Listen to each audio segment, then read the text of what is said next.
Assalamualaikum warahmatullahi wabarakatuh. Selamat datang kembali di channel Pen and Fashion, channel yang menyuguhkan video cerita bergambar seputar misteri. Simak terus video dari kami.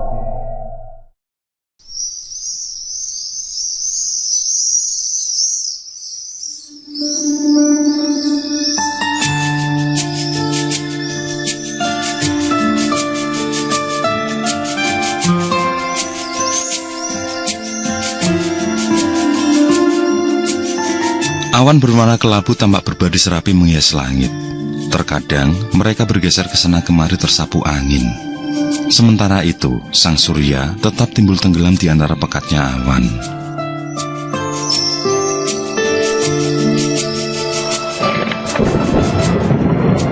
Burung-burung seriti ramai beterbangan, sepertinya ingin segera mencari tempat berlindung bila mana hujan datang. Sesekali tampak kilat menyambar, membelah awan yang tidak lama kemudian disusul suara petir menggelegar.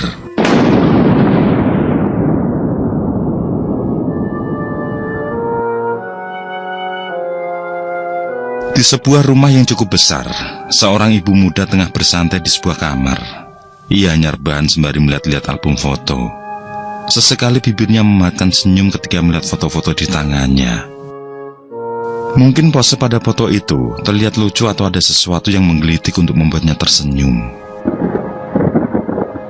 Sesekali ketika petir menggelegar, dengan cekatan, ia pun menutup kedua daun telinganya dengan telapak tangan. Ia masih membolak-balikan album foto lembar demi lembar. Seperti semula, ia selalu tersenyum ketika dirasa ada foto yang menggelitiknya.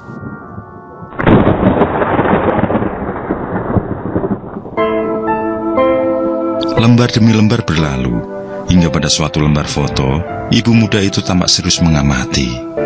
Keningnya berkerut. Beberapa detik kemudian, ia menghela nafas. Matanya menyorot tajam tidak lepas dari foto itu.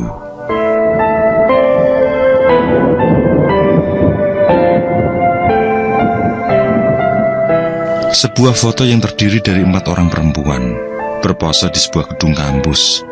Raut muka ibu muda itu tampak berubah. Ada rasa seperti sedang menahan sedih.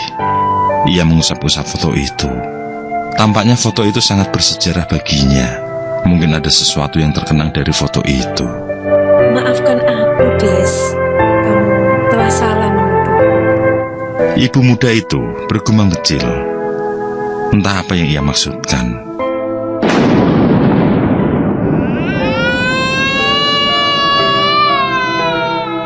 Ibu muda itu menghentikan kegiatannya sejenak ketika buah hatinya terbangun karena kaget saat terdengar petir menggelegar.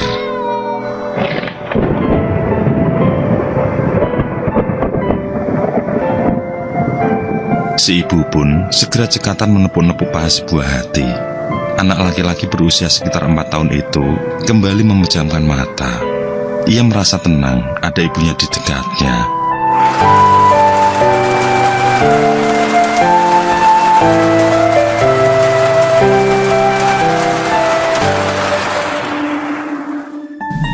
Hujan pun akhirnya datang juga.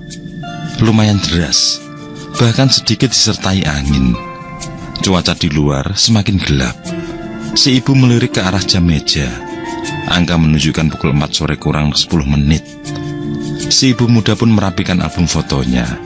Ia memang suka menyimpan foto-foto dalam bentuk cetakan. Bukan karena memori pada ponselnya telah penuh, tapi ya begitulah namanya sebuah hobi. Le, bangun Le, mandi dulu.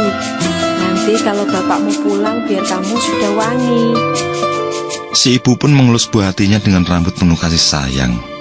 Si buah hati yang sudah terbangun sejak tadi pura-pura tidur kembali. Setiap kali disuruh mandi si anak memang susahnya minta ampun.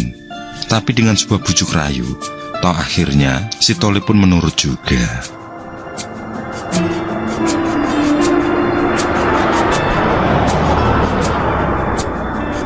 Si Tole sudah wangi dan tampak riang dengan mainannya ketika terdengar suara mesin mobil. Tidak terdengar klakson sama sekali, hanya terdengar derit pintu garasi yang terbuka. Sesaat kemudian, mobil itu pun segera masuk ke kandangnya. Si pengemudi pun kembali menutup pintu garasi lalu dengan segera berhambur menghampiri anaknya yang sudah menunggunya di ruang tengah. Si ibu meminta anaknya menyambut bapaknya. Seperti biasa, setelah bersalaman dengan sang bapak, si kecil pun segera mendapat kecupan di kedua pipinya yang tembem. Bukan itu saja, si kecil segera bertengger di gendongan hangat sang bapak.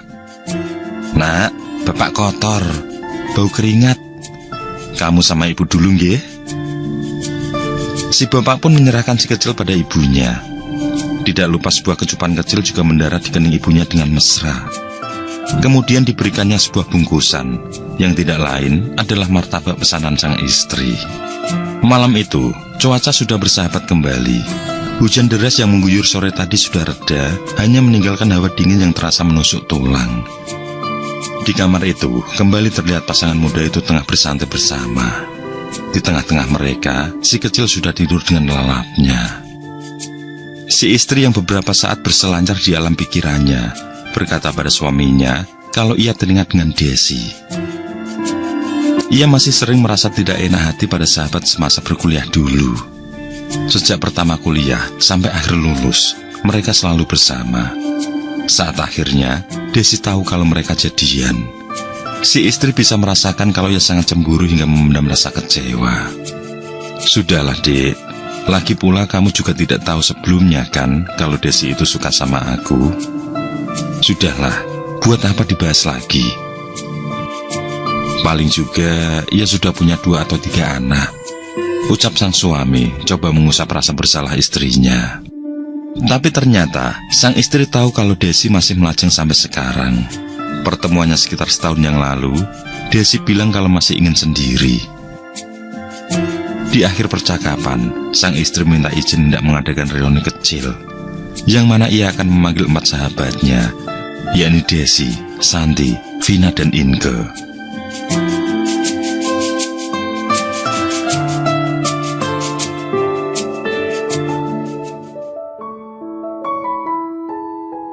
Kalau untuk menyambung tali persaudaraan, tentu saja boleh. Asal jangan terus pamer ini itu. Atur saja kapan dan di mana. Ucap sang suami disusul senyum manja si istri.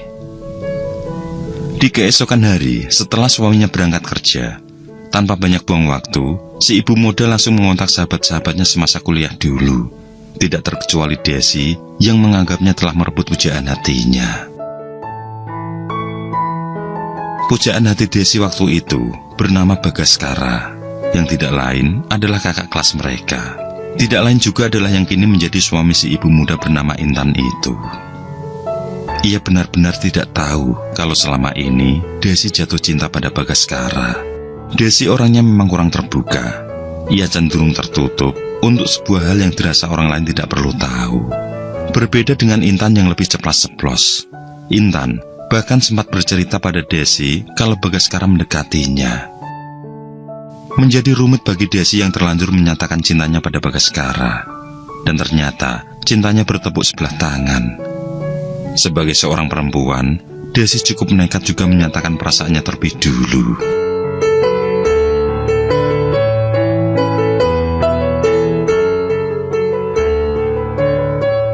Bagaskara yang ia kira memiliki perasaan yang sama ternyata hanya menganggapnya sebagai teman biasa. Ada rasa malu, kecewa, dan mungkin dendam.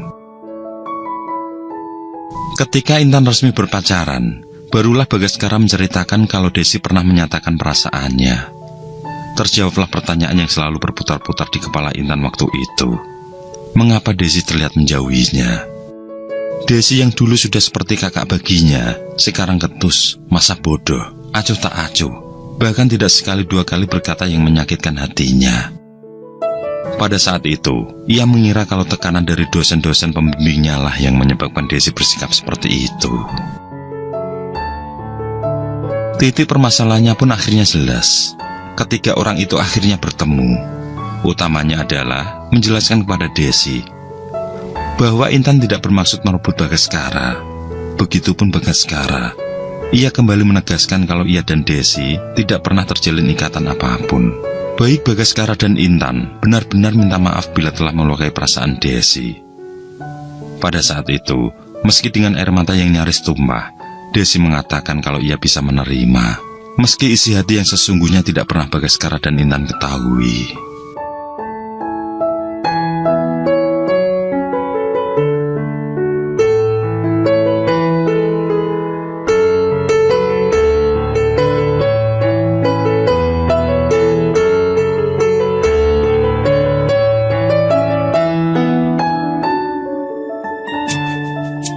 Dan hari ini Intan tampak sumringah. Ia bisa menjalin tali silaturahmi lagi. Memang selama ini karena kesibukan masing-masing, sehingga bahkan untuk sekedar menanyakan apa kabar pun tidak sempat. Intan tersenyum bahagia ketika acara reuni kecil itu disambut dengan baik. Memang mereka belum menemukan kapan dan di mana sedianya akan berlangsung.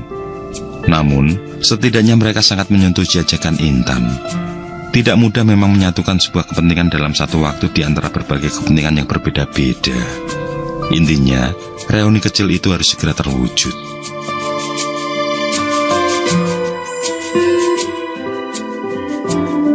Satu hal yang tidak kalah penting selain menyambung kembali tali persaudaraan adalah mengembalikan lagi rasa kebersamaan keakraban antara dirinya dengan Desi. Sahabatnya sedari awal bertemu di bangku kuliah. Ia tidak ingin sahabatnya itu masih menyimpan dendam. Intan ingat, hanya Desilah yang tidak menghadiri undangan pernikahannya.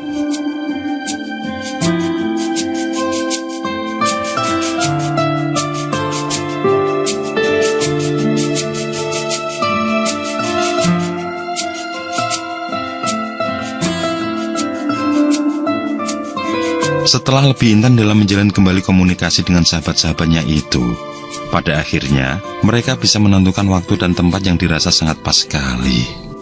Tepatnya di bulan April di rumah Intan. Hari H ditentukan. Karena merupakan hari ulang tahun Intan, maka tempatnya pun di rumah Intan. Secara kebetulan, tempat tinggal Intan memang berada di tengah kota-kota tempat tinggal para sahabatnya. Acara reuni itu sendiri direncanakan berlangsung 2 hari. Jadi untuk meluapkan rasa rindu setelah sekian lama tidak saling bertemu, mereka berencana menginap di rumah Intan. Di rumah Intan nanti mereka akan membuat acara sederhana. Sayangnya, pada hari H itu, suami Intan sedang ada acara penting keluar kota bersama rekan kantornya, sehingga tidak bisa ikut dalam acara reuni itu.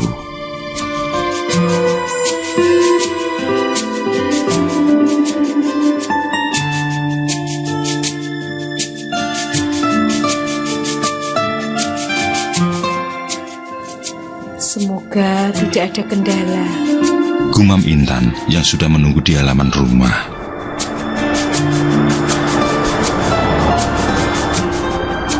Tidak lama berselang, sebuah city car tampak masuk ke halaman rumah Intan. Adalah Santi dan Vina yang datang pertama. Santi sudah menikah, tapi dalam reuni itu, ia tidak mengajak suaminya yang seorang anggota TNI. Santi pun mengajak Vina yang kebetulan suaminya juga tidak bisa ikut hadir karena kesibukannya. Mereka langsung saling berpelukan melepas rindu. Canda tawa langsung tergelak saat itu juga. Inke datang 10 menit kemudian. Ia juga mengendarai sebuah city car. Inke datang bersama suaminya. Kini tinggal menunggu Desi yang belum datang. Sambil menunggu, mereka pun langsung disibukkan dengan berkeliling rumah tempat tinggal Intan. Rumah itu tidak bergaya mewah, namun sangat asri karena memiliki kebun bunga yang cukup luas di belakang dan samping rumah. Belum lagi kolam ikan yang membuat semakin betah penghuninya. Halaman depannya pun cukup luas. 3 bahkan 4 mobil berjenis sedan bisa parkir bersama. Selesai berkeliling sebentar, mereka pun kembali ke halaman depan, menunggu Desi yang masih belum juga datang.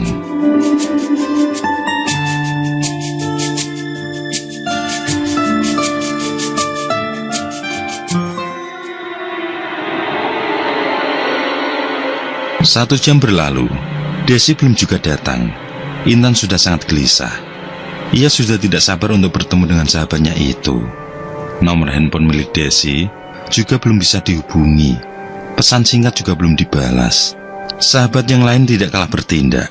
Mereka juga bergantian menghubungi nomor Desi, tapi memang belum tersambung juga.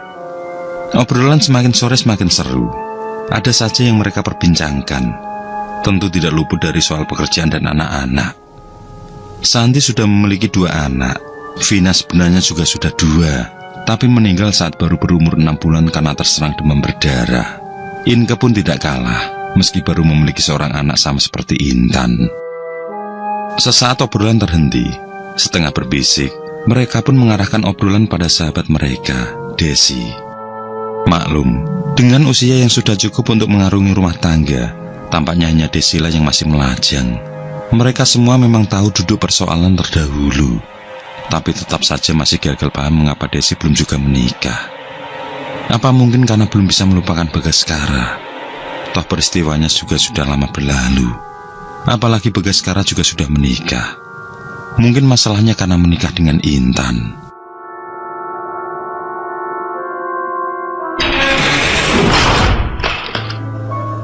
Mereka kembali menghentikan obrolan ketika bersamaan mendengar derit pintu pagar halaman berbunyi. Bersamaan, mereka pun menengok ke arah pintu itu, berharap seseorang bernama Desi berada di sana. Namun mereka tampak keheranan karena pintu halaman itu tidak ternampak seorang pun. Padahal sisa gerak dari pintu itu masih terlihat. Tidak ada angin yang sedang berhembus, tidak pula ada hewan yang melintas. Tapi pintu halaman itu bergerak. Ivan, anak Intan yang turut bersama mereka, terlihat menunjuk-nunjuk ke arah pagar. Ibunya mengikuti arah telunjuk itu, tapi kosong. Hanya ada rumah tetangga yang terlihat. Maka Intan pun tidak memperdulikan anaknya lebih jauh.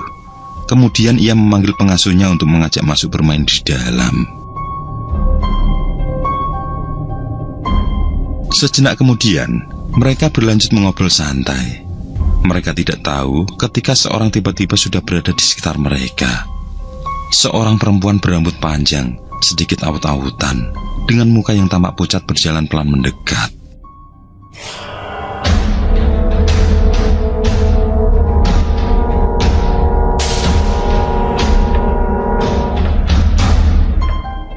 Maaf, aku terlambat.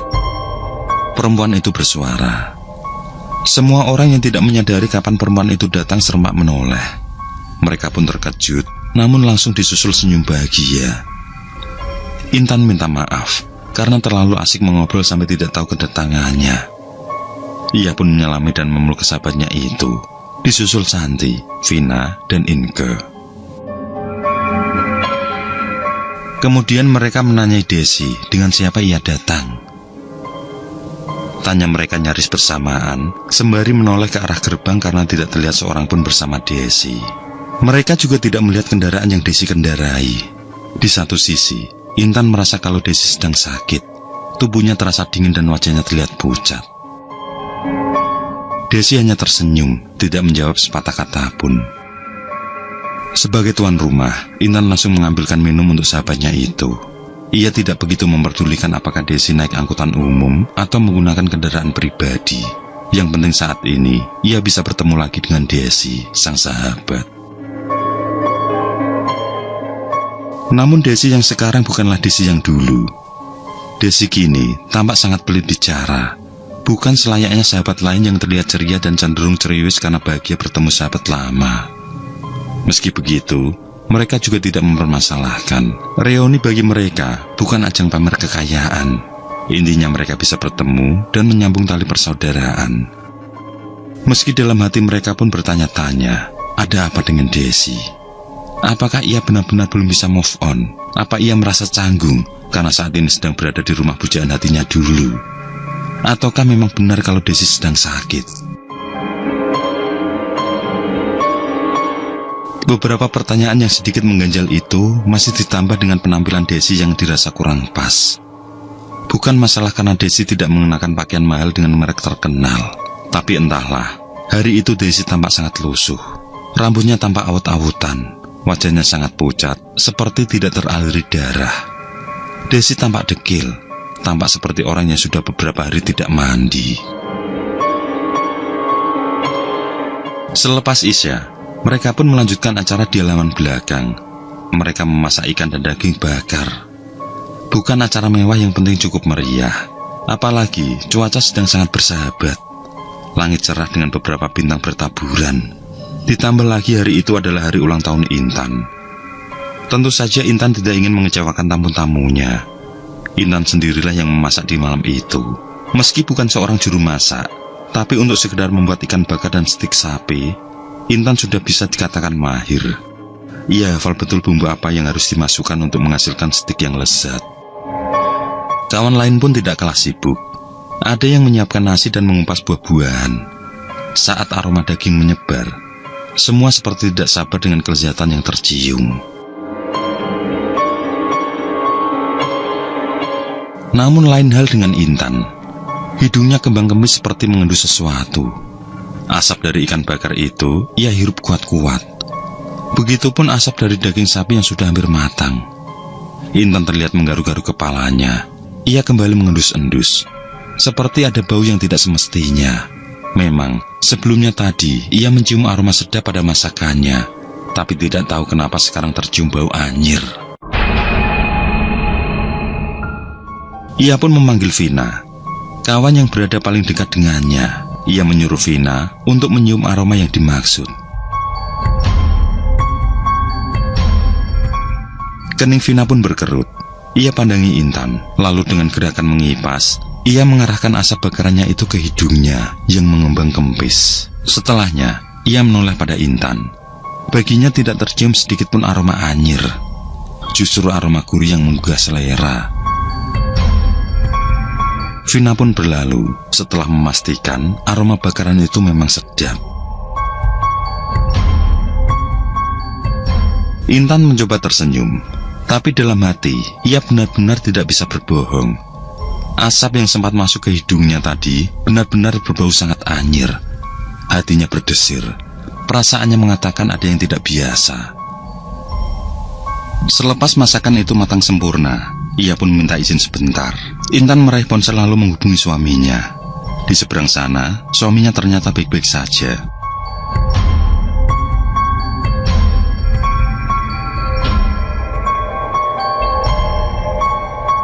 Besok acara selesai, langsung pulang, kata suaminya.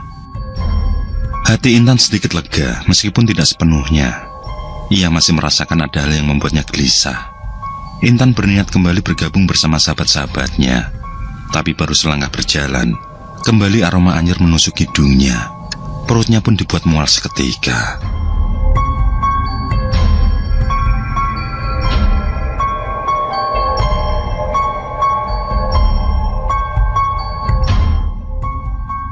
Acara makan malam itu pun berlangsung meriah. Semua memuji masakan yang dibuat Intan. Tidak lupa ucapan selamat ulang tahun dan doa-doa tersemat untuk tuan rumah. Di lain sisi, Intan berkata pada diri sendiri kalau masakan itu bahkan tidak berasa sama sekali. Padahal ia ingat sudah melumuri masakannya dengan bumbu-bumbu seperti biasanya. Mereka hanya berbasa basi atau memang sungguh memuji masakanku? Tanya Intan dalam hati. Tapi dilihat dari cara mereka makan yang seperti kesurupan, Intan sedikit lega dan bisa menyimpulkan kalau mereka memang benar-benar memuji. Tapi mengapa ia sendiri tidak merasakan lezatnya masakannya sendiri?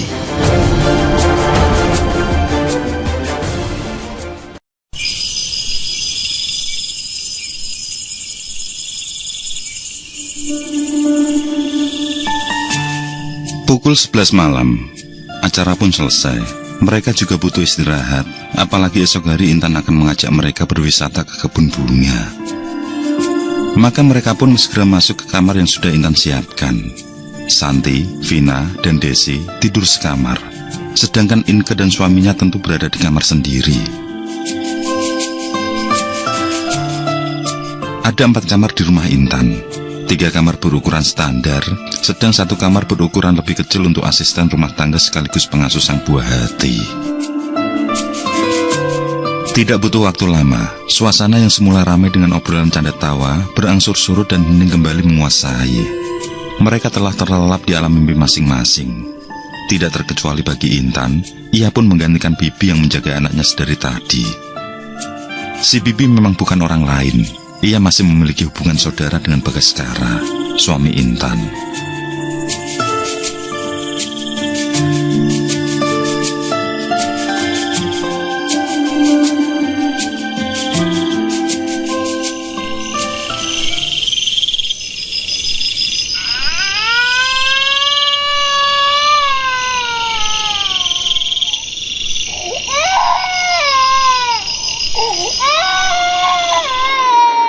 Tidak seperti biasanya, malam itu Ivan sebentar-sebentar terbangun.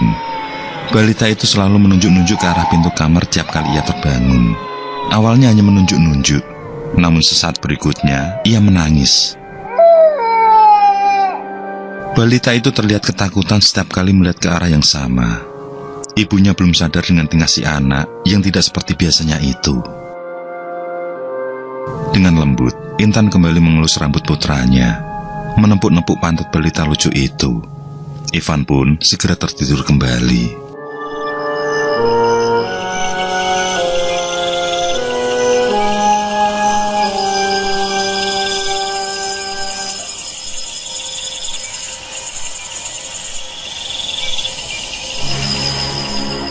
Setelah Ivan pulas, giliran Intan sendiri yang gelisah. Rasanya susah sekali baginya untuk memejamkan mata. Rasa kantuk yang sudah menderanya hilang seketika. Intan tetap terjaga, apalagi kembali ia mencium aroma-aroma tidak sedap seperti yang ia bau tadi sore. Aroma itu semakin jelas, bau anyir darah. Ia heran, dari mana bau anyir itu datang. Ikan laut dan daging sapi yang ia beli juga masih segar. Ia juga melihat sahabat-sahabatnya itu makan dengan lahap. Ingatannya kembali melayang ke waktu beberapa jam yang lalu. Terlintas di benaknya saat Vina dan Inka sibuk mengupas buah, sedangkan Santi membuat minuman dari buah-buah tadi. Ia juga ingat suami Inka lah yang membuat bara api arang menyala. Tapi sejenak Intan berpikir keras. Mengapa ia tidak ingat Desi? Ia benar-benar lupa apakah Desi bersama mereka atau tidak. Ia tidak ingat sama sekali. Meskipun secara logika seharusnya ia tidak perlu menanyakan hal itu, pastinya Desi pun bersama mereka juga.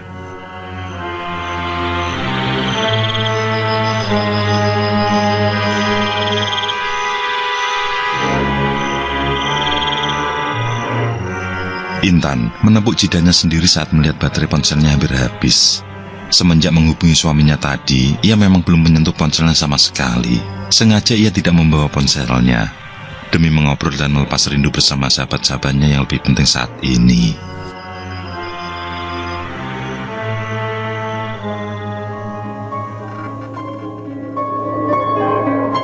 Intan pun telah mengecas ponselnya.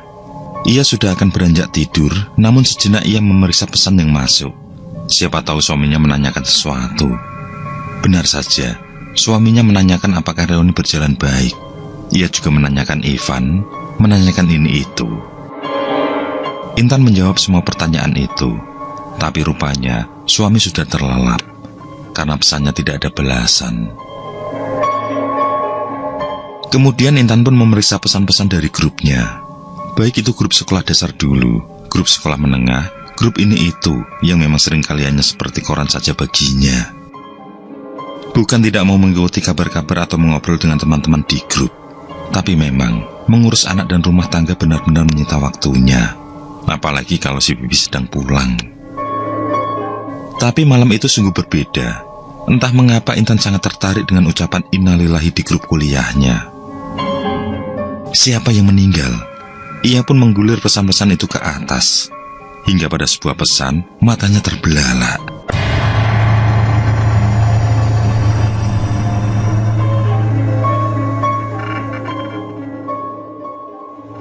Ia pandangi ponselnya, seperti ada sesuatu yang sangat mengejutkannya. Berkali-kali ia mengucek kedua matanya, tapi pesan itu memang benar adanya. Ada gambar-gambar yang berkaitan juga dengan berita duka itu.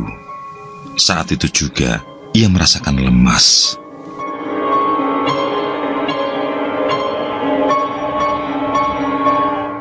Di pesan grup itu diberitakan bahwa sore hari sekitar pukul 4, telah terjadi sebuah kecelakaan antara sebuah city car dan bus pariwisata. Info yang beredar menyebutkan kecelakaan itu bermula ketika sebuah city car yang melaju kencang bermaksud mendahului sebuah truk box. Naas, pengemudi si tikar itu kurang memperhitungkan jarak dengan kendaraan di depannya. Sopir bis pariwisata tentu saja tidak bisa berbuat apa-apa selain menginjak rem dalam-dalam sebisanya. Naasnya, moncong si tikar itu langsung tergilas bodi bis yang besar. Pengemudi si tikar meninggal di tempat dengan tubuh hancur. Dan pengemudi si tikar yang diberitakan di grup itu tidak lain adalah Desi.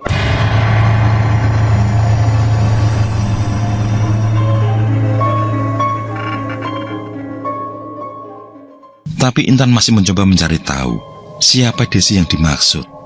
Ia ingat ada 3 Desi semasa berkuliah dulu, yakni Desi yang sekarang tidur di rumahnya, lalu Desi Karate yang seorang atlet, dan Desi Keriting yang kabarnya tinggal di luar Jawa. Andai itu memang Desi yang di rumahnya, lalu siapa yang datang kalau Desi memang sudah meninggal?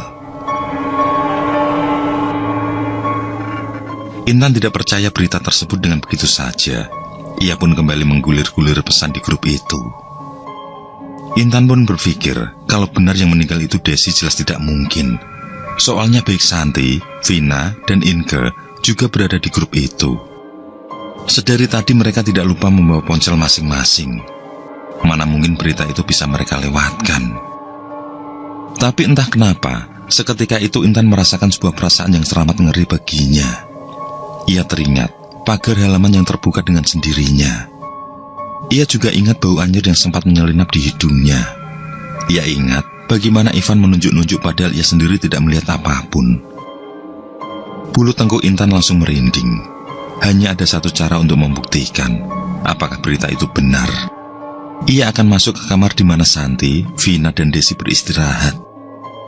Kalau Desi ada di sana, berarti berita itu bohong. Semakin penasaran dengan berbagai pikiran berkecamuk di kepalanya, ibu muda itu kembali menggulir-gulir pesan. Ia cermati baris demi baris, siapa tahu ada informasi yang lebih jelas. Herannya, ia tidak menemukan postingan yang pertama kali menyebutkan siapa Desi yang dimaksud. Namun ketika sebuah komentar ia baca, kali ini benar-benar membuat Intan semakin cemas. Alhamdulillah, aku sehat-sehat saja. Ini aku sekarang lagi di Manado, kata seorang yang di sana juga tersemat nama Desi. Berarti itu Desi Keriting yang memang tinggal di luar Jawa. Alhamdulillah, aku juga baik-baik saja. Ini aku sama anak-anakku. Desi Karate ikut mengambil komentar, bahkan disertai foto bersama kedua anaknya. Berarti yang meninggal itu benar Desi yang ada di rumahnya.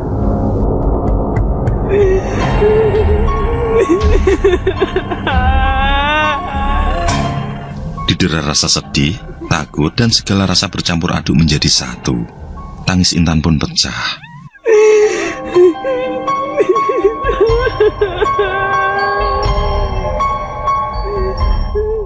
Tanpa pikir panjang, ia berlari keluar kamar dan menghambur ke dalam kamar yang ditempati Santi bertiga.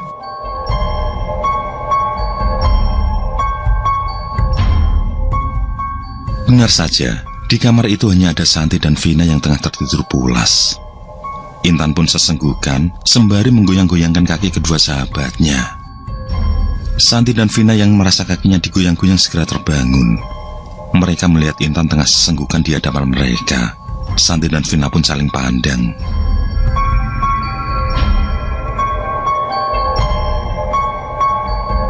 Tan, ada apa? Tanya Vina agak bingung. Intan belum menjawab. Sekuat mungkin ia mencoba menenangkan hati. Kedua sahabatnya pun mengelus-elus punggung Intan. Mereka belum menyadari apa yang terjadi. Hingga sekian detik kemudian, Intan menjawab singkat tentang kematian Desi. Lalu tangisannya kembali pecah.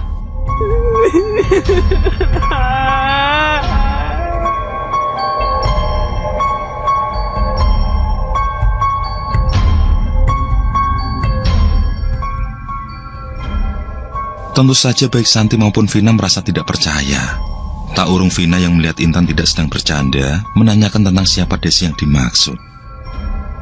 Belum sempat Intan menjawab, mereka menoleh dan tidak melihat Desi di sebelah mereka. Santi dan Vina kembali saling pandang. Mereka yakin jika tadi Desi tidur bareng mereka. Intan yang sudah mampu mengendalikan diri pun menceritakan isi pesan di grup kuliah mereka. Bersamaan itu pula, Santi dan Vina meraih ponsel masing-masing. Sama halnya dengan Intan, keduanya pun sama-sama tidak mengetahui berita duka itu. Padahal dari tadi mereka juga melihat isi pesan di grup meski hanya sekilas. Aneh, bagaimana mereka tidak mengetahui kalau ada berita duka itu?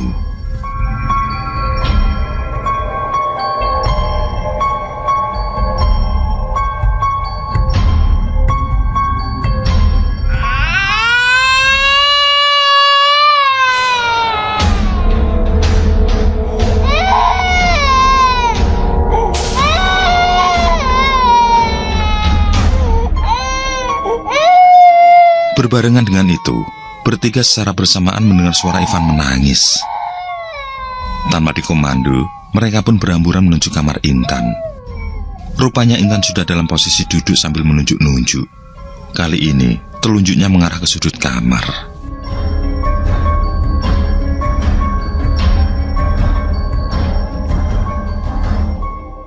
Dengan sigap Intan langsung menggendong putranya. Sebisa mungkin ia menenangkan buah hatinya itu. Ivan masih saja menunjuk-nunjuk ke arah sudut kamar. Intan terpaksa membawanya keluar dari kamar itu. Namun, meski sudah berada di luar kamar, Ivan masih saja menunjuk-nunjuk. Hingga, tatapan Intan pun terfokus pada arah jari telunjuk putranya. Awalnya ia memang tidak melihat apa-apa. Namun setelah beberapa detik berlalu, secara samar ia bisa melihat ada sosok tubuh tengah berdiri di dekat pintu.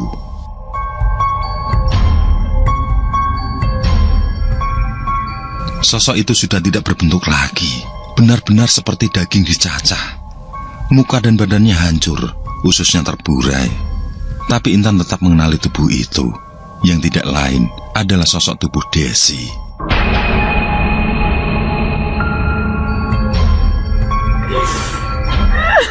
Tangis pilu yang menyayat hati terdengar oleh Intan. Sedangkan Santi dan Vina justru tidak melihat sesuatu pun. Tapi mereka paham, Intan sedang menyaksikan sesuatu yang tidak tampak bagi mereka. Mereka pun menghalangi Intan yang mencoba mendekat. Dengan halus, Santi mengajak Ivan untuk digendongnya, dan anak kecil itu pun nurut, meski tetap menunjuk-nunjuk ke arah dekat pintu. Dengan gemetaran, Intan mendekat ke arah sosok mengerikan itu. Tapi sebelum kakinya sempat melangkah, sosok itu telah lenyap. Hanya sebuah kalimat mengiang di telinga Intan. Urusan durung rampung.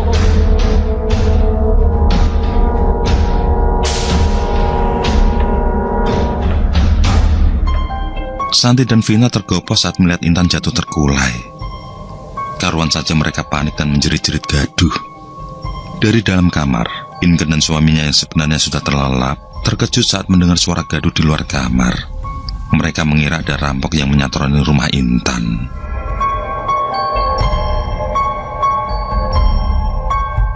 Suami Inge dengan gagah keluar dari kamar. Ia sudah bersiap andai memang sedang terjadi perampokan. Setibanya di luar kamar, yang ia lihat justru Intan tengah tergeletak pingsan. Bersama-sama mereka pun membopong Intan kembali ke kamarnya.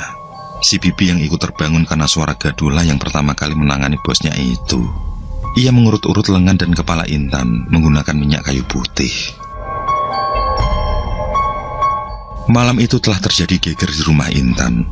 Desi yang turut serta dalam reuni itu ternyata telah meninggal karena kecelakaan beberapa jam sebelumnya. Panas saja mereka seperti melihat sesuatu keanehan dari seorang Desi. Termasuk pula kedatangannya yang tidak ada seorang pun tahu. Tiba-tiba saja sudah berada di halaman. Belum lagi Intan yang sempat mencium aroma anyir. Di sisi Intan yang masih belum sadarkan diri, mereka saling menguatkan satu sama lain.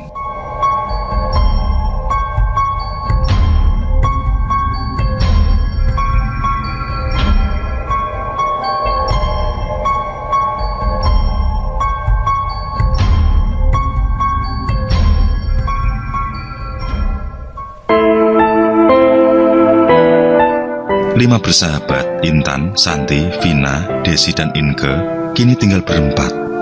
Desi telah mendahului mereka, dan berempat itu mereka khusuk di sebuah makam, dengan bunga yang masih segar tertabur di atasnya.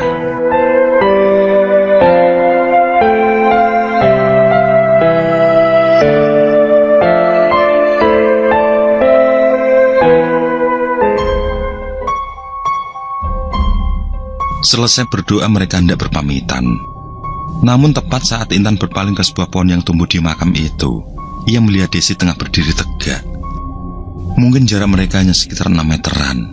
Intan melihat Desi dengan sorot mata yang tajam, menyiratkan sebuah amarah dan kebencian.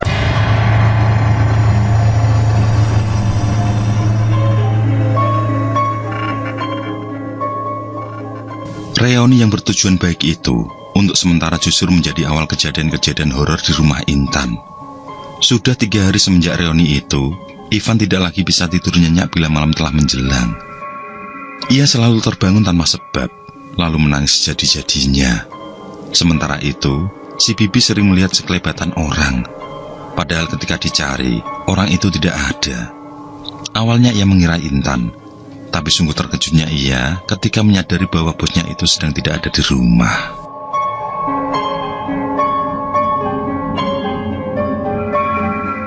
Pertanyaan demi pertanyaan mengisi benak Intan.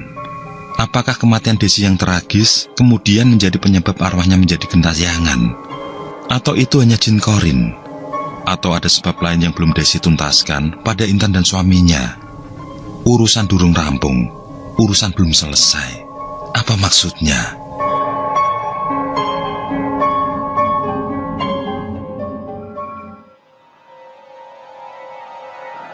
Siang itu, Intan mencecar banyak pertanyaan pada si Bibi. Berulang-ulang, si Bibi menggeleng. Intan merasa heran saja, karena tiba-tiba bibinya itu pamit pulang tanpa ada alasan pasti. Di saat tidak bisa berpikir lagi, akhirnya si Bibi beralasan kalau ia merasa ketakutan. Teror sosok mengerikan dan suara-suara aneh membuatnya merasa tidak tenang. Intan memohon supaya si Bibi tetap tinggal. Intan yang juga mempunyai perasaan takut butuh seorang teman di rumahnya. Apalagi suaminya akhir-akhir ini sedang sering keluar kota. Si Bibi pun luluh. Ia mengingat di mana orang tua Bagaskara dari dulu sangat baik pada keluarganya. Meski mereka berkerabat jauh, mereka tidak segan membantu ekonomi keluarga si Bibi. Dengan pertimbangan itu, si Bibi pun akhirnya bertekad dan membantu sebisa mungkin menyelesaikan apa yang sedang terjadi. Perempuan berusia 30-an tahun itu memang menyayangi keluarga itu seperti keluarganya sendiri.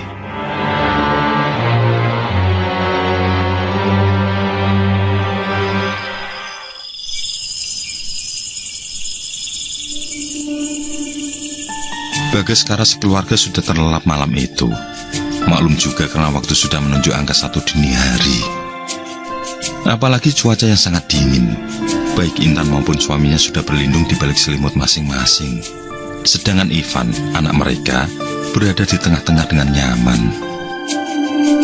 3 hari sudah semenjak reuni itu, Intan pun sudah menceritakan kejadian menyeramkan pada suaminya. Bagaskara hanya memanggut-manggut saja. Laki-laki itu bukannya tidak percaya hantu atau lelembut, tapi ia tidak percaya kalau arwah Desi yang datang. Ia sangat yakin roh orang yang meninggal sudah berada di alam barzah. Mana mungkin bergentayangan, kecuali kalau itu jin korin.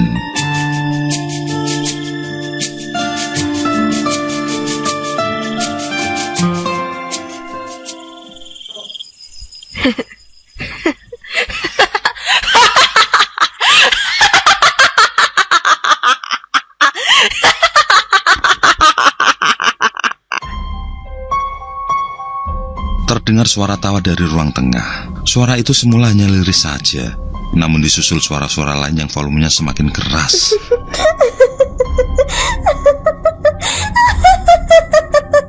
Bagaskara yang posisi tidur berada di pinggir menggeliat mendengar suara gaduh itu. Matanya masih terlalu lengket untuk terbuka. Namun suara gaduh itu makin keras terdengar. Bagaskara menguap sebentar sebelum memasang sebuah guling untuk menjaga Ivan agar tidak jatuh dari tempat tidur. Setengah malas ia pun beranjak dari kamar, berjalan pelan mencari sumber suara. Sesampainya di ruang tengah itulah, dirinya dibuat terheran-heran. Jelas ia terheran karena televisi di ruang tengah itu sedang menyala. Padahal semua penghuni rumah sudah tidur. Si Bibi pun mana berani menyalakan televisi dengan volume yang sangat keras begitu. Apa kata tetangga kalau begini mengganggu istirahat orang lain? Tapi siapa yang menyalakan televisi?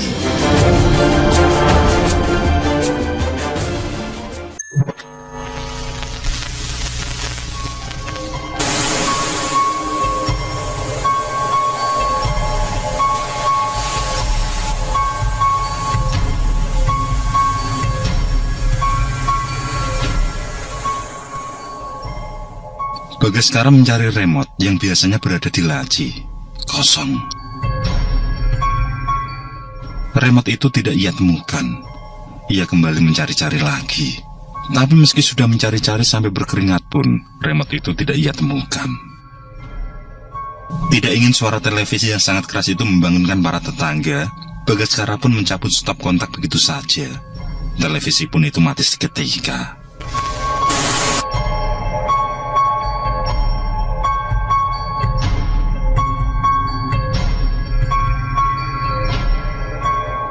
Meski sempat jengkel, tapi mengingat tidak ada tersangka sebagai pelaku, tak urung bulu tengkuk Bagaskara pun berdiri juga. Setengah berlari, ia pun kembali ke kamarnya.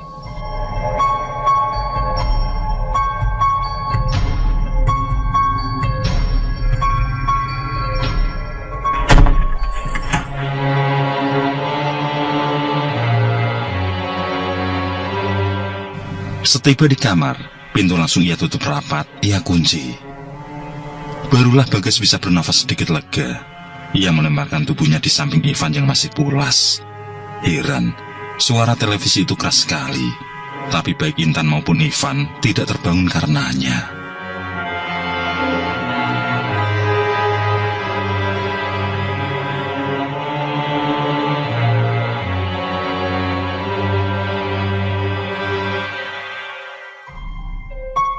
Bagaskara merasakan ada yang aneh ketika merebahkan diri. Ada semacam benda keras yang mengganjal badannya. Ia meraih benda keras itu, dan seketika benda itu telah berada di tangannya. Dan ketika benda itu telah berada di tangannya, Bagaskara nyaris terpekik dibuatnya.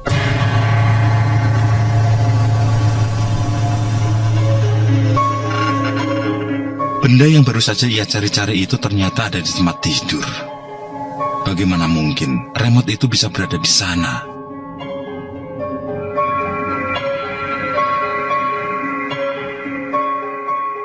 Ia sendiri tidak pernah menyalakan televisi dari tadi. Semakin merinding bulu tengkuknya, ia pun memilih untuk melupakan. Mungkin istrinya yang lupa.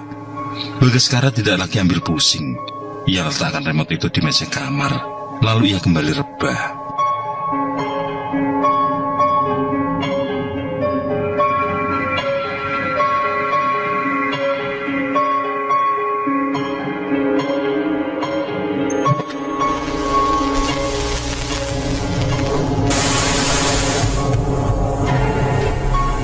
Baru saja mata terpejam, televisi di ruang tengah kembali menyala. Bagaskara kembali tersenyum. Ia bangkit dan mengumpat marah.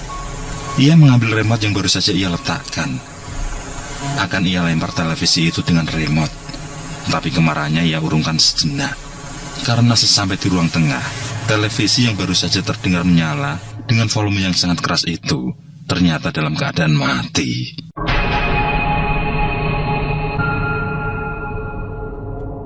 Ia baru teringat kabelnya sudah ia lepas. Perasaan ngeri kembali menghantui. Hanya setan demit yang bisa melakukan ini. Tidak mungkin kalau televisi itu rusak. Bergidik, Bagaskara pun melangkah cepat kembali ke kamarnya. Dalam hati ia mulai membenarkan cerita istrinya.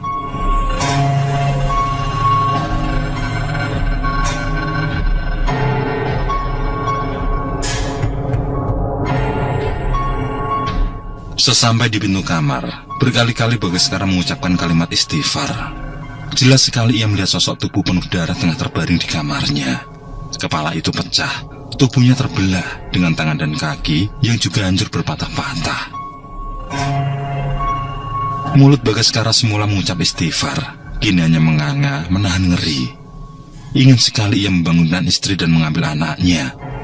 Namun nyalinya tengah tergerus dan sangat berat kakinya untuk sekedar melangkah. Tubuhnya benar-benar gemetaran dengan sangat hebat.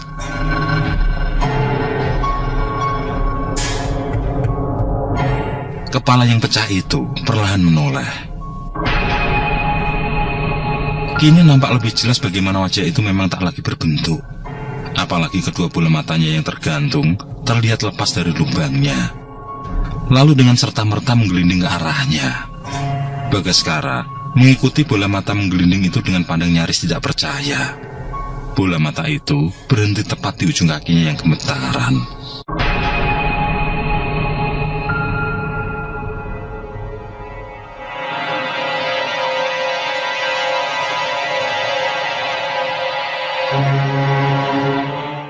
Sebuah pemandangan aneh kembali terjadi.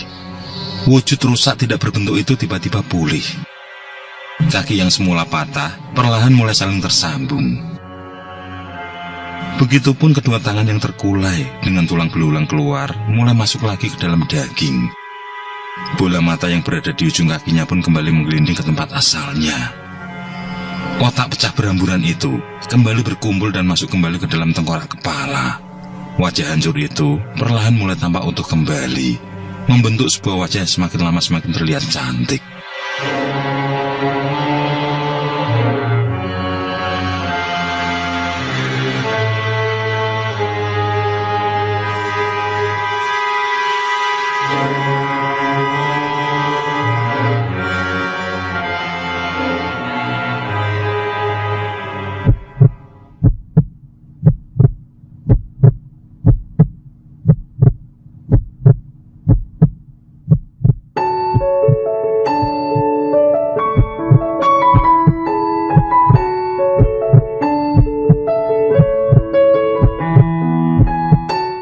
Dalam posisi masih berdiri gemetaran, Bagaskara kini melihat bagaimana sosok yang semulanya seperti onggokan tulang dan daging cacah itu menjelma menjadi sosok yang sangat ia kenal.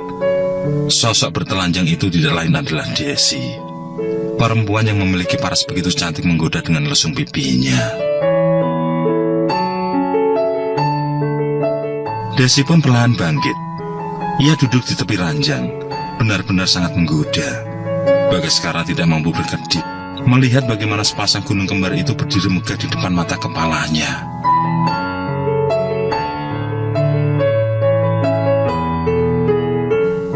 Desi tersenyum dan matanya mengerling indah.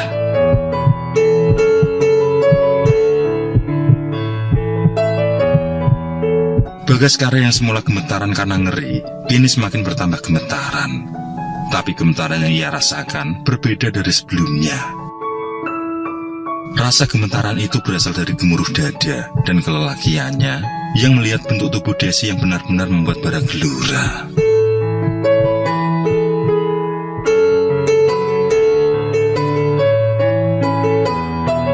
Desi bahkan mendongak, memperlihatkan bentuk leher yang jenjang. Bagaskara tidak berkedip melihat itu. Terdorong oleh bentuk indah di depannya, Bagaskara pun lupa bahwa sosok indah menggoda itu beberapa detik sebelumnya adalah seonggok daging cacah yang mengerikan. Yang terlihat di mata Bagas kini adalah sebentuk tubuh indah yang siap membawanya ke taman surga terindah. Perlahan, Bagaskara mendekat ke arah Desi. Ia ingin segera memainkan kedua gunung kembar itu. Ia ingin melumat bibir indah yang menyugeng senyum. Bagaskara juga tidak tahan ingin berpeluh bersama. Namun ia termangu. Alam bawah sadarnya sedikit banyak masih bisa bekerja. Ada bisikan kuat dalam hatinya supaya jangan mendekat. Tapi Bagas yang tengah berada antara sadar dan tidak tetap saja melangkah.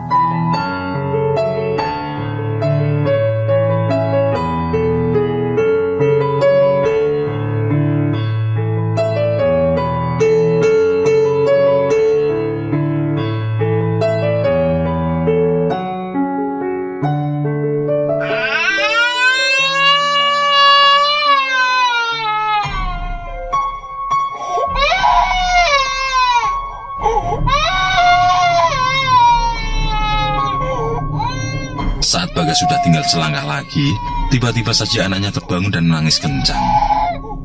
Bersamaan itu pula, sosok berwujud Desi itu menghilang dan lenyap dari pandangan mata. Tersadarlah Bagas. Ia kembali beristighfar berkali-kali. Sejenak Bagas menarik nafas dalam-dalam, lalu segera mendekap anaknya. Ditenangkannya Ivan. Sementara Intan yang juga terbangun ikut menepuk-nepuk pantat anaknya. Ia tidak tahu apa yang baru terjadi pada Bagas.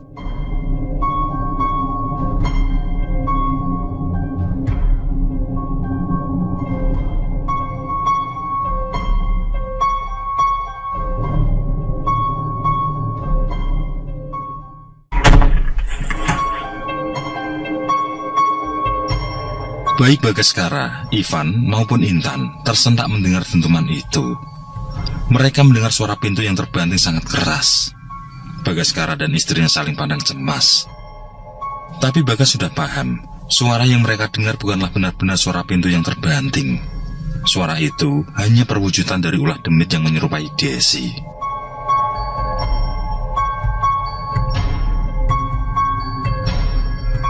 Ada sesuatu yang sedang mengancam kehidupan mereka. Apa yang dikatakan istrinya benar, ada yang tidak beres pada kematian Desi. Dengan nyali yang dipertahankan, Bagaskara segera mengecek kondisi di luar kamar. Setelah seluruh ruangan disisir dan terlihat aman, ia duduk sebentar di ruang tengah.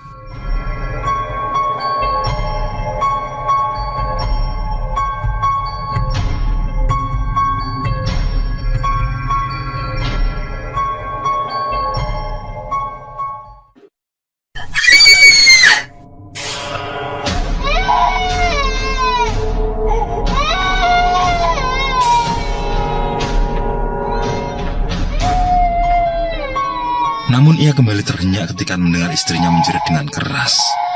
Bukan saja istrinya, ia juga mendengar anaknya ikut menangis kencang. Sontak ia berlari dan kembali menuju kamar. Dengan hati yang berdebar, Bagas berharap tidak terjadi apa-apa pada anak istrinya. Bagaskara telah sampai di pintu kamar dan jantungnya berdegup tidak karuan. Antara apa yang ia dengar dengan apa yang ia lihat sungguh jauh berbeda. Tadi, dengan jelas ia mendengar jeritan Intan, juga mendengar Ivan menangis kencang.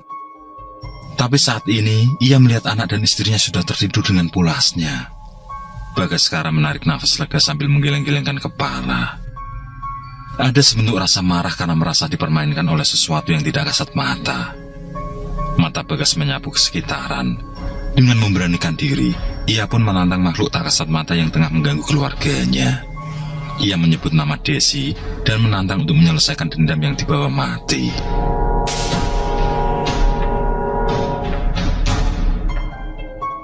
Seketika itu, hawa panas seperti api yang berkobar terasa membakar tubuh Bagas. Laki-laki itu memekik menahan panas. Ia menenangkan diri, lalu duduk bersila dan memejamkan mata. Perlahan mulutnya komat kamit. Ia membaca ayat kursi berulang-ulang. Tidak peduli tubuhnya semakin terasa terbakar. Bukan itu saja, Bagas mulai merasakan dadanya susah untuk bernafas. Lehernya seperti tercekik. Tapi ia tidak menyerah begitu saja. Mulutnya terus berkomat kamit.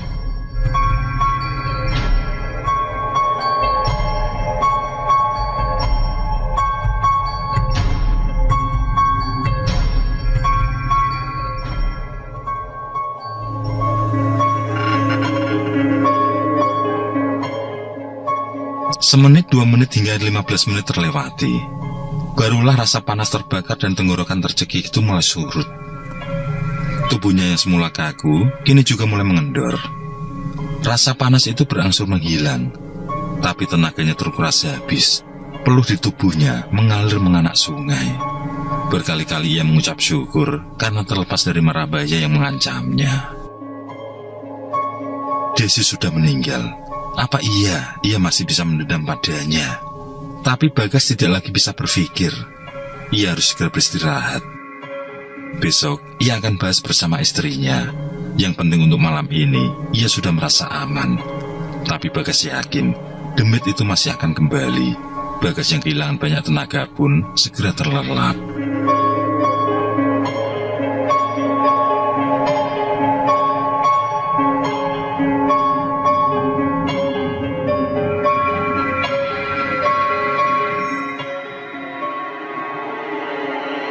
Hari itu, Bagaskara sengaja tidak berangkat ke kantor. Ia mohon izin karena sedang tidak enak badan. Rupanya, serangan yang tidak ia duga itu mengakibatkan tubuhnya merasa demam dan menggigil.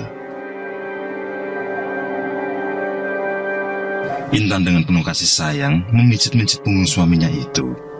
Dalam hatinya ada perasaan marah dan kecewa. Marah karena keselamatan keluarganya terusik. Kecewa karena ternyata sampai akhir hayatnya Desi belum bisa melepaskan rasa dendam di hatinya.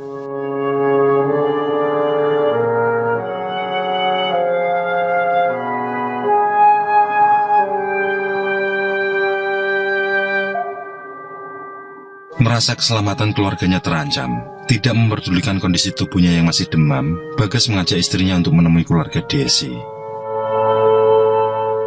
Mereka ingin meminta saran atau apapun itu, dengan tujuan tidak ada lagi gangguan atau apapun yang membahayakan keselamatan keluarganya.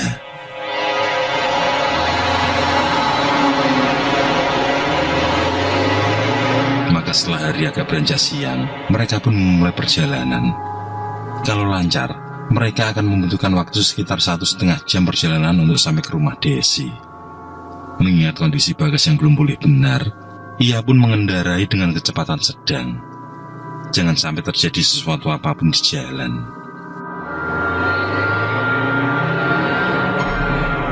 Mobil sudah berjalan sekitar 30 menitan. Perjalanan terasa lancar dan nyaman. Pada saat itu, mereka tengah melewati sebuah jembatan yang di bawahnya mengalir sungai yang cukup deras. Bagas yang tengah berkonsentrasi di belakang setir kemudi, tiba-tiba dikejutkan oleh seekor kelabang besar yang tengah bertengger di lengan kanannya.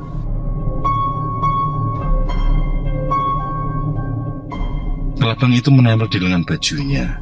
Kepalanya bergerak-gerak seakan hendak menggigitnya. Terkejut karena melihat kelabang dengan ukuran sangat besar itu, ia kehilangan konsentrasi. Ia tidak lagi fokus pada setir kemudi. Bagas justru sibuk untuk menepis kelabang itu agar lepas dari lengan bajunya. Namun kelabang besar itu sepertinya tidak mau pergi, bahkan taringnya yang tajam terlihat siap untuk menyerangnya.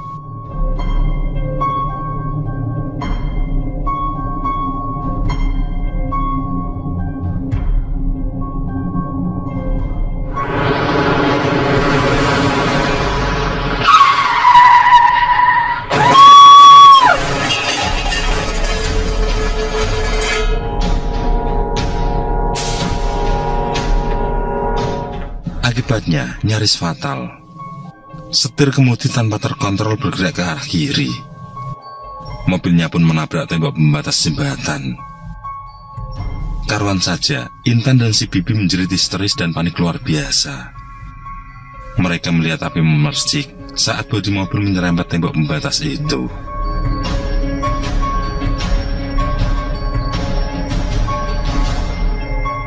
Beruntungnya, jembatan itu akhirnya terlewat, dan Bagas dengan segera bisa kembali menguasai keadaan.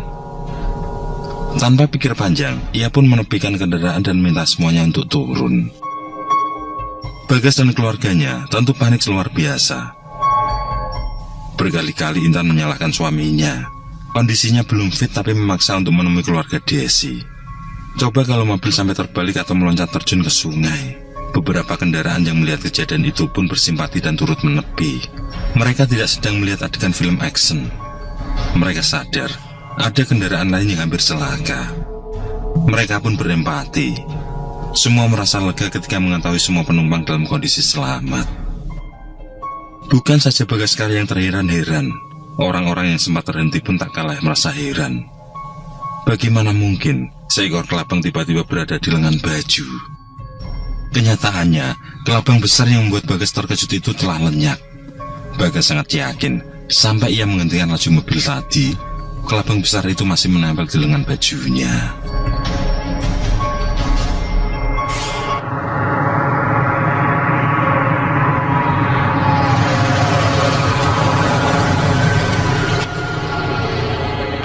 Meski dengan tertatih-tatih, keluarga Bagaskara pun sampailah di rumah orang tua Desi. Kedatangan mereka disambut baik oleh kedua orang tua Desi. Beliau ingat kalau Intan adalah sahabat dari almarhumah. Mereka menyambut keluarga Bagaskara seperti menyambut kepulangan anak mereka sendiri.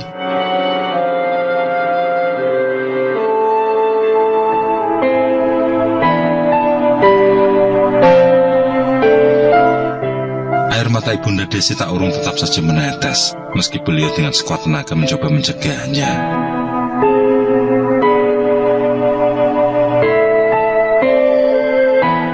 Beliau bukan menangisi kematian Desi yang tragis. Beliau justru menangisi retaknya persahabatan mereka. Ibu Muti, Ibunda Desi menceritakan bagaimana beliau dulu tidak henti menasihati Desi. Cinta tidak bisa dipaksakan, toh nanti akan bertemu kalau sudah waktunya. Tapi Desi memanglah Desi. Hanya karena penolakan oleh Bagas itu, hatinya sakit bergubang dendam. Dia memang bukan tipikal seorang yang periang, yang bisa mengurai masalah dengan pikiran jernih. Desi terlanjur menilai bahwa apa yang ia lihat adalah apa yang ia kukui sebagai sesuatu yang benar. Perasaan cemburu terlanjur berkobar. Akibatnya timbul kekecewaan dan dendam itu.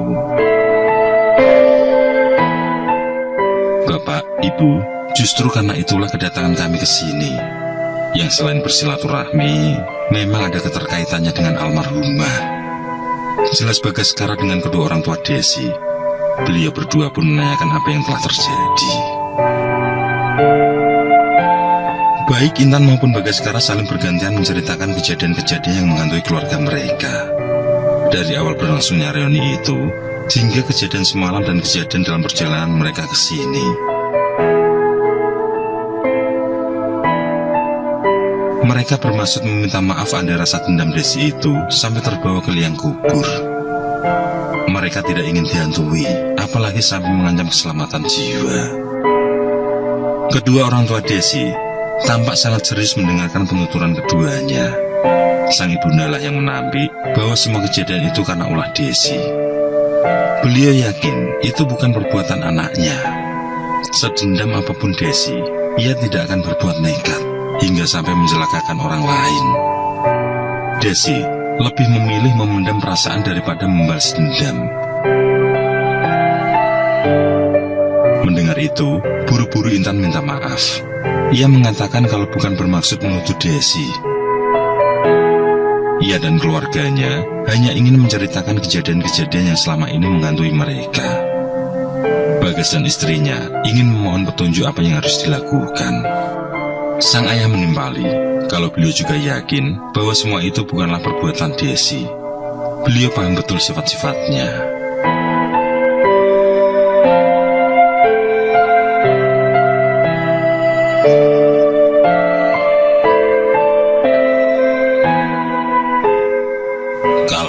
Mungkin saja, tapi kita juga tidak bisa menuduh. Lanjut ayah Desi. Bagaskara dan istrinya saling berpandangan. Mereka belum mengerti benar apa yang dimaksudkan. Tapi sekilas ada sesuatu yang mereka tangkap, yaitu kemungkinan ada orang lain yang telah melakukan sesuatu pada keluarga mereka. Tentu saja Bagas merasa keheranan. Selama ini ia merasa tidak punya musuh ataupun bersinggungan dengan orang lain. Demi menuntaskan rasa penasaran, ia pun menanyakan maksud dari perkataan ayah Desi.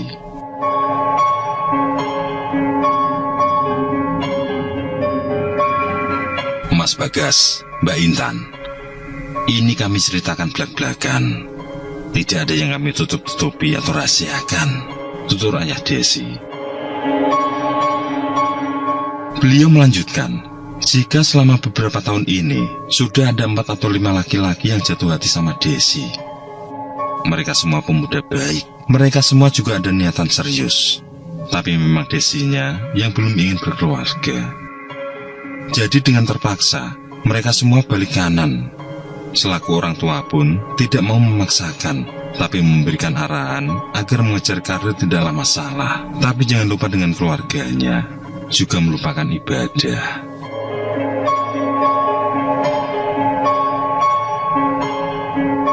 Dari beberapa laki-laki itu, memang ada satu yang tidak pernah pantang surut. Ia terus mendesak agar Desi mau menjadi istrinya. Sebenarnya pun, laki-laki itu baik. Hanya saja orangnya terlalu penyemburu. Saking terlalu penyemburunya, pernah tetangga di sini kebetulan lewat lalu menyapa Desi. Ujung-ujungnya jadi ribut.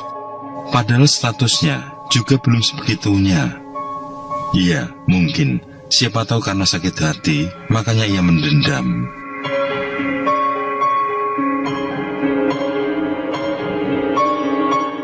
Maaf nggih, Pak. Saya kok masih belum paham. Kan itu permasalahan antara Desi dan temannya. Terus kenapa sampai menyangkut keluarga saya? Setelah meminum sedikit teh di hadapannya, ayah Desi melanjutkan rasa curiganya.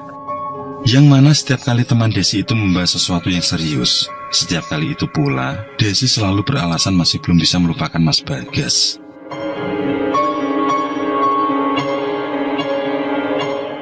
Si bapak yakin jika itu hanya alasan bagi Desi saja. Desi hanya berusaha menolak secara halus.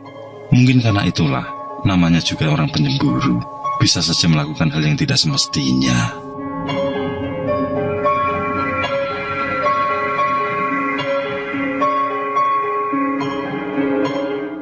Mereka terdiam. Alam pikiran mereka mengembara untuk sejenak. Apa benar sampai akhir hayatnya Desi masih belum bisa melupakan Bagas? Sebegitunyakah seorang perempuan menggenggam perasaan cintanya? Setelah semua unek-unek mereka ceritakan, Bagaskara sekeluarga akhirnya berpamitan. Meskipun belum menemukan jawaban yang menenteramkan hati, setidaknya ada satu hal yang membuat mereka lega. Setidaknya, menurut penuturan kedua orang tua Desi, hal itu tidak lain adalah bahwa sebenarnya Desi sudah lama menghapus dendam di hatinya. Ia sudah bisa melupakan rasa kecewanya. Ia sebenarnya juga sangat merindukan untuk bisa menjalin persahabatan lagi dengan Intan. Maka ketika ada rencana reuni itu, Desi pun menyambut dengan suka hati. Hanya saja, ternyata takdir berkata lain.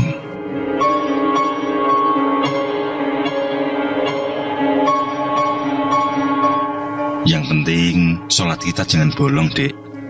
Sebisa kita memohon perlindungan sama Allah, kata Bagaskara sembari memegang setir dalam perjalanan pulang mereka. Intan yang berada di sebelahnya ikut mendoakan yang terbaik bagi keluarganya, terutama adalah untuk keselamatan dan terjauh dari musibah.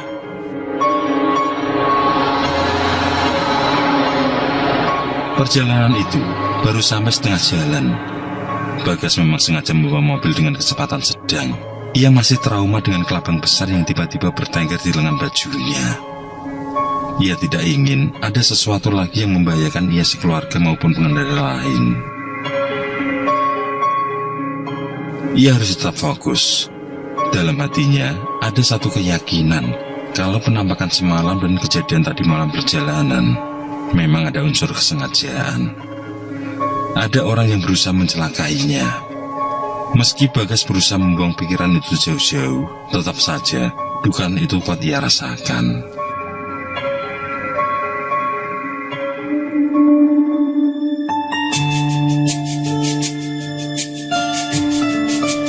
Jalanan menjelang sore itu tampak sedikit lengang. Tidak seperti hari-hari biasanya yang penuh lalu lalang kendaraan.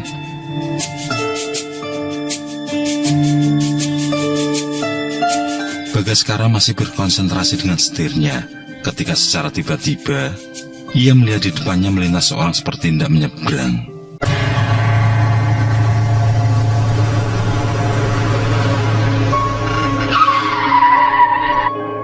Secara refleks, ia menginjak pedal rem dalam-dalam.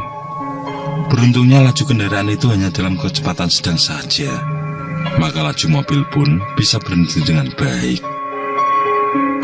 Karuan saja, seisi mobil terlonjak ke depan. Apalagi si Bibi yang terkantuk-kantuk di belakang. Tak urung, kepalanya membentur jok depan. Begitupun dengan Intan yang tubuhnya juga terlonjak keras. Ivan yang berada di gendongan ibunya pun sampai terbangun. Bagaskara turun dan melihat sekeliling. Ia mencari orang yang baru saja menyeberang itu. Ia mengumpat, menyumpah serapah pada orang itu.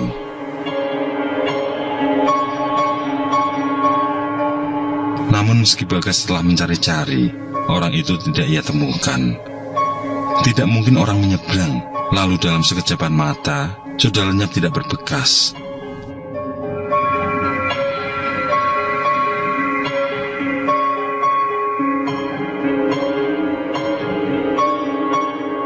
Ia bergegas kembali ke dalam kemudi.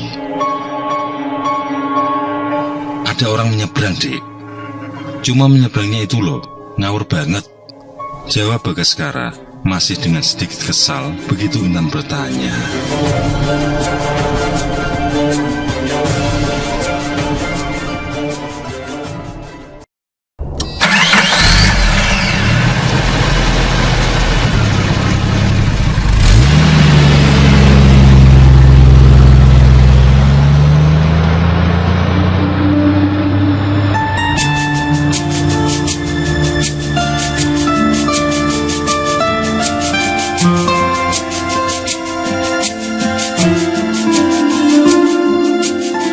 Setelah menata nafas, pedal gas pun mulai diinjak kembali.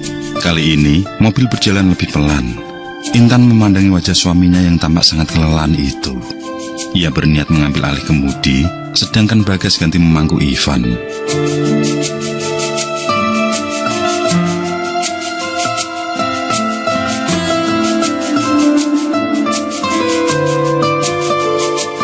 Tapi Bagas sekarang menggeleng.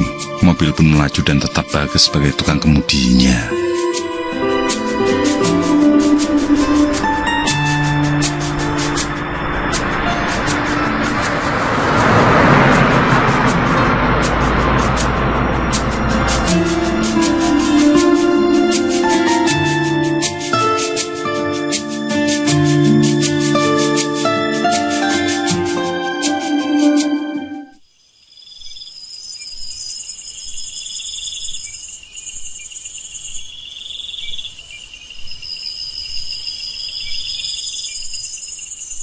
Selepas sholat Isya, keluarga Bagaskara pun naik ke peraduan. Terbawa rasa lelah yang mendera baik fisik maupun pikiran, mereka pun dengan cepat terbang ke alam mimpi.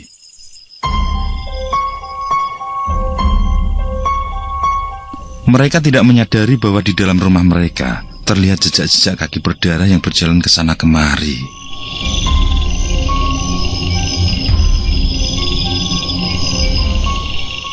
Jejak itu mula-mula berwarna merah, lalu ketika jejak di depannya menjauh, jejak di belakangnya mulai hilang tak berbekas. Jejak-jejak kaki itu bahkan sampai ke dinding-dinding rumah mereka. Di sebuah titik di lantai rumah, jejak itu lenyap di sana.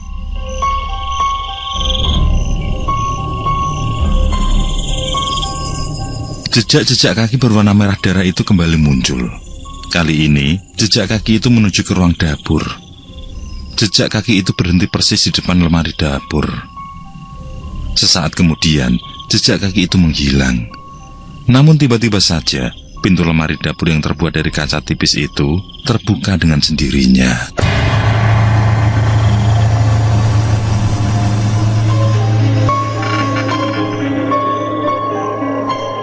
Mula-mula, terlihat kain serbet di atas meja itu bergerak pelan seperti ditarik seorang. Serbet itu menggelincir jatuh sesaat setelah berada di pinggir meja. Serbet yang sudah teronggok itu kini terlihat melayang, seperti sedang dipermainkan. Serbet itu kembali teronggok ketika terlihat sebuah piring tiba-tiba bergetar. Mula-mula pelan saja, lalu bergetar semakin cepat dan cepat, hingga pada satu waktu piring itu melayang.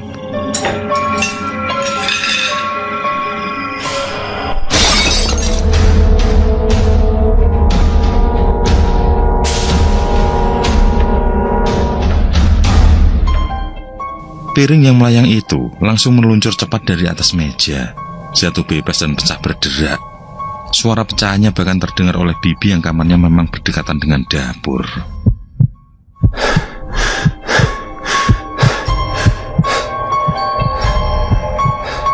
Si bibi yang sedang terpulas tiba-tiba terbangun mendengar suara pecahan itu.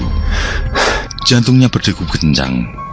Ia bertanya-tanya dalam hati, ada malingkah? Atau hantu itu datang lagi? Si bibi pun cemas.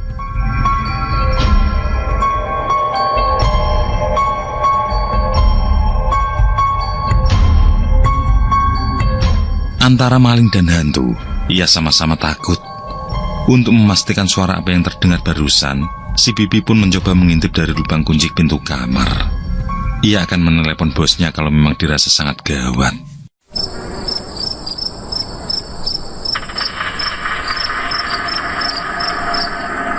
Dari lubang kunci itu, tidak terlihat sesuatu pun yang mencurigakan. Sepi, Si Bibi mencoba menelisik meski dengan melihat dari lubang yang sangat kecil itu. Kalau memang ada maling, ia pasti akan mendengar suara berisik atau setidaknya terdengar suara langkah orang.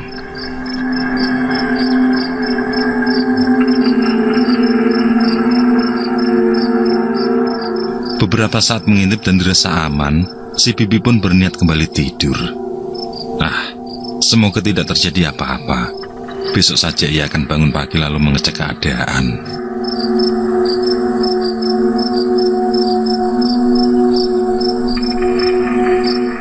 Si Bibi pun sudah akan kembali ke tempat tidurnya. Ia membalikkan badan dari tempatnya. Tapi apa yang terjadi? Dengan mata kepala sendiri, si Bibi melihat sesosok perempuan tengah duduk di tempat tidurnya. Perempuan itu Bibi kenali sebagai Desi. Perempuan itu tersenyum pada Bibi. Senyum yang terlihat sangat menyeramkan. Apalagi saat terlihat olehnya darah mulai mengalir dari mata, hidung, dan telinga Desi. Gigi si Bibi pun berkemelutuk menahan takut.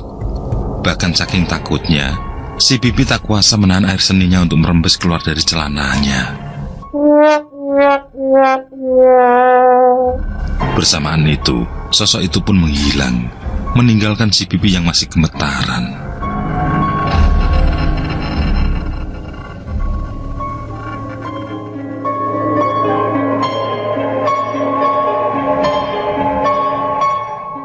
Sementara itu, masih di waktu yang sama saat si Bibi pingsan di kamarnya, Intan rupanya juga tengah bermimpi. Dalam mimpinya itu, Desi terlihat mendatanginya. Ia terlihat menangis, seakan ingin mengatakan kalau ia bersedih karena hubungan persahabatan mereka yang rusak. Intan seperti memahami isyarat tangis itu. Ia pun mengatakan bahwa ia juga ingin menyambung lagi tali persahabatan seperti dulu. Sayangnya, kini alam mereka telah berbeda. Baik Intan maupun Desi lalu berpelukan erat. Air mata mereka sama-sama menjadi saksi bahwa persahabatan itu telah kembali lagi. Mereka telah kembali menyambung tali yang sempat terputus. Meskipun kini alam mereka jelas-jelas telah berbeda. Dalam pada itu, Desi seperti mengatakan supaya Intan mengambil sesuatu dari dalam mobil bekas kecelakaan milik Desi. Jangan sampai melewati 7 hari dari waktu kecelakaan, karena nyawa keluarga Intan bisa terancam. Ambil, lalu musnahkan, kata Desi seakan memberi petunjuk pada Intan. Setelahnya, secara perlahan, sosok Desi pun tersenyum. Sejenak ia memandangi Intan, melambaikan tangan lalu menghilang, meninggalkan Intan dalam isaknya.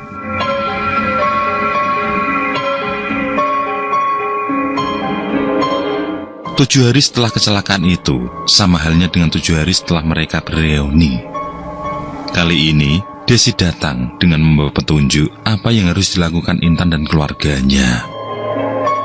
Ada sesuatu entah apa itu yang harus mereka ambil dari mobil milik Desi yang mengalami kecelakaan. Berarti, mereka akan ke kantor polisi terlebih dahulu, menanyakan sekaligus minta izin untuk memeriksa ke dalam mobil itu.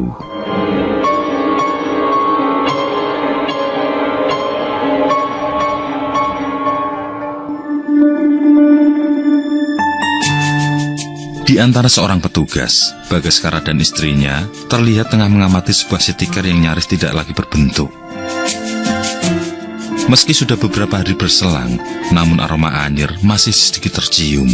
Meski begitu, mereka tidak surut untuk mencari sesuatu yang entah sesuatu itu sendiri berbentuk seperti apa.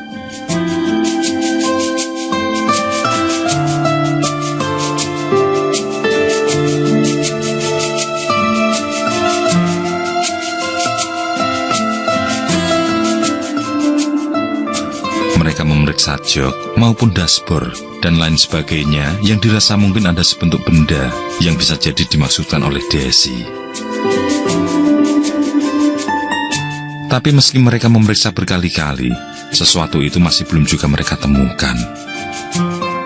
Sudah hampir 1 jam lebih mereka memeriksa mobil yang ringsek parah itu. Bagaskara bahkan sampai memeriksa ke kolong-kolong.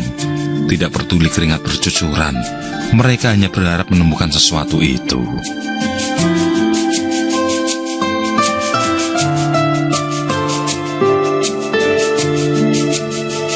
Pada saat mereka sudah hampir menyerah, tanpa sengaja, mata Intan tertumpu pada sebuah kotak di bagasi. Kotak itu memang tempat dongkrak, tapi tidak ada salahnya mereka membukanya. Siapa tahu sesuatu itu berada di dalam sana. Pada awalnya, Intanlah yang mencoba mengangkat tempat dongkrak itu. Namun Intan sangat terkejut. Ternyata dongkrak pun berat juga. Bagas yang melihat istrinya tidak mampu mengangkat, hanya tersenyum simpul. Dongkrak yang beratnya paling tidak lebih dari 10 kilo, begitu saja tidak kuat batinnya.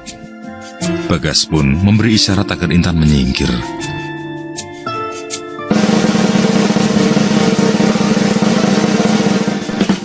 Dengan tangan kiri, Bagas menarik pegangan pada tempat dongkrak itu. Maksudnya agar ia memperlihatkan kalau hanya dengan tangan kiri saja ia pun mampu. Alih-alih terangkat, ternyata tempat dongkrak itu bergeser saja tidak. Bagas memandangi istrinya dengan sedikit nyengir. Mungkin kurang tenaga, batin Bagas. Namun setelah dicoba berulang-ulang, bahkan sampai menggunakan kedua tangan pun, tempat dongkrak itu sepertinya masih terlalu kuat. Loh, Dek, ini isinya dongkrak atau apa ya? Kok beratnya minta ampun? Intan yang semula merasa diremehkan hanya tersenyum saja. Akhirnya, karena memang terlanjur malu, Bagas pun tidak jadi mengangkat tempat dongkrak itu. Tapi ia tetap membukanya masih dalam tempatnya semula. Tempat dongkrak itu telah terbuka. Baik Bagas maupun istrinya sama-sama mengamati.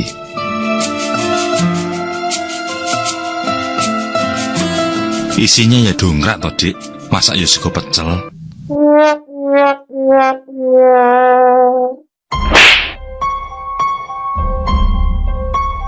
Tapi pada saat itulah, keduanya melihat sebuah benda yang berada di bawah dongkrak itu. Tangan Bagas sudah hampir mengambil benda itu ketika tangan istrinya menampelnya. Sesuatu yang dimaksudkan itu ternyata sebuah benda yang dibentuk dengan kain putih. Berbentuk seperti pocong. Hanya saja berukuran tidak lebih dari 15-an senti.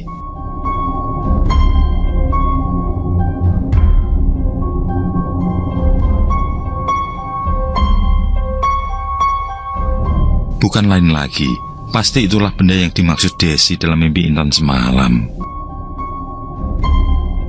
Pocong mini itu pun mereka ambil. Kali ini, Bagas benar-benar melafalkan doa-doa sebisanya. Tentu agar benda itu tidak membahayakan mereka. Siapa tahu benda itu bisa mencelakakan. Tidak lupa, Bagas masih sempat-sempatnya mengangkat kembali tempat dongkrak itu. Dan dengan tangan kirinya pula, tentu saja kali ini ia bisa mengangkat dengan mudahnya. Ia mengejek istrinya yang melihatnya dengan cemberut. Mereka membawa pocong mini itu ke rumah orang tua Desi. Melihat benda menyeramkan itu, orang tua Desi langsung paham bahwa melalui benda itu, ada seseorang yang telah mengirimkan santet.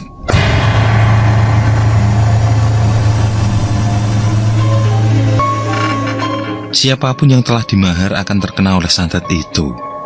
Andai saja waktu itu Desi tidak mengalami kecelakaan dan bisa mengikuti reuni, demi jahat yang berada di dalam benda itu akan bekerja pada malam itu juga.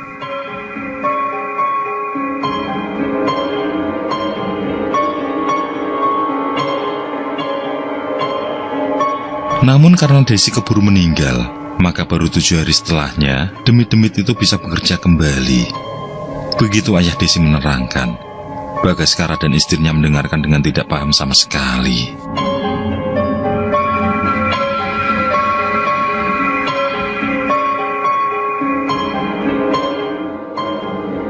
Pada saat berikutnya, dengan memohon pada Yang Maha Kuasa, mereka pun membakar pocong mini itu. Herannya, meski hanya berbentuk kecil, proses pembakaran itu tidak semudah yang mereka duga. Mereka harus membakarnya berkali-kali.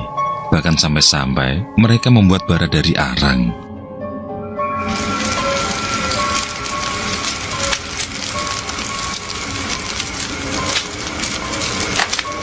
Meski begitu, pada akhirnya sedikit demi sedikit, pocong mini itu pun tetap terbakar hingga akhirnya menjadi abu.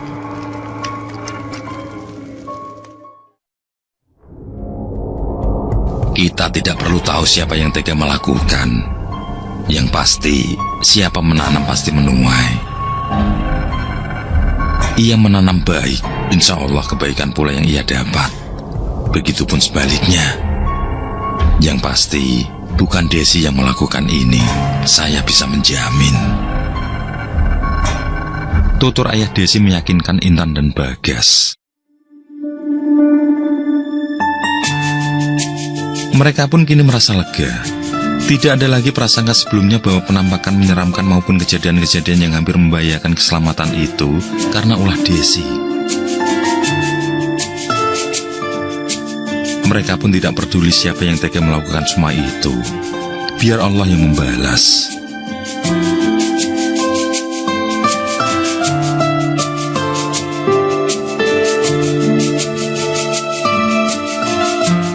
Desi hanyalah seorang perempuan rapuh saat cintanya bertepuk sebelah tangan.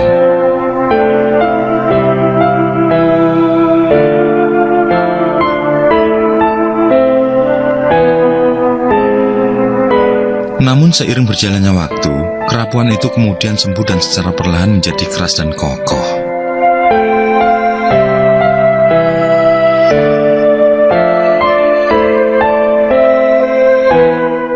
Entahlah, keras karena memang belum bisa membuka pintu untuk laki-laki lain, atau keras karena memang sedang berproses mencari seseorang yang tepat untuk menjadi imam untuknya.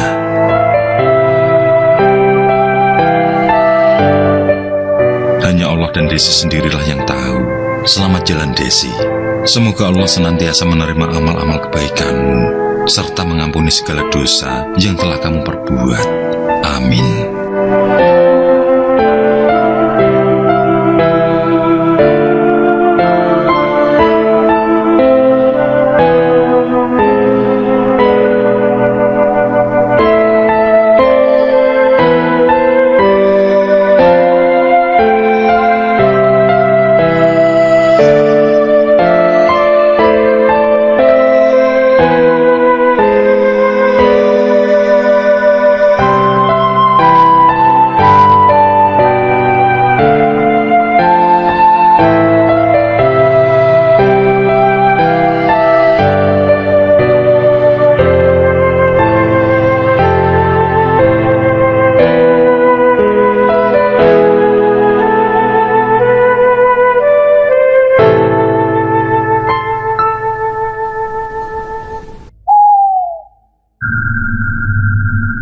Oke, terima kasih.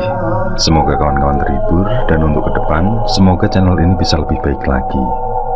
Akhirul kalam, wassalamualaikum warahmatullahi wabarakatuh. Sesandingan hormat kali ini, lakukan di muka